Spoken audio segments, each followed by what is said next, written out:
Toyota Vios mga kamaster. Pinabaklas natin yung dashboard kasi magpapalit tayo ng bagong evaporator. So kailangan baklasin yung dashboard kasi yung ating tatanggalin ay itong malaking box na to. So kailangan tanggalin yan mga kamaster.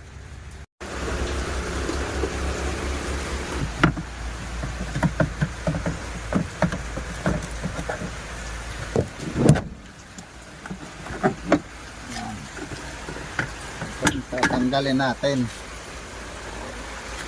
Ito kalaki. Yeah.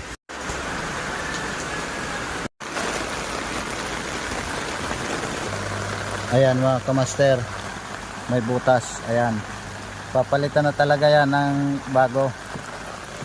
Ayan mga kamaster, tapos na tayo magkarga.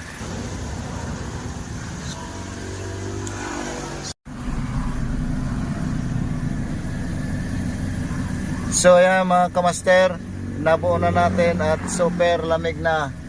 So please subscribe, like at i-share mo na rin kung nagustuhan mo ang aking video. Yun lang po. Thank you for watching.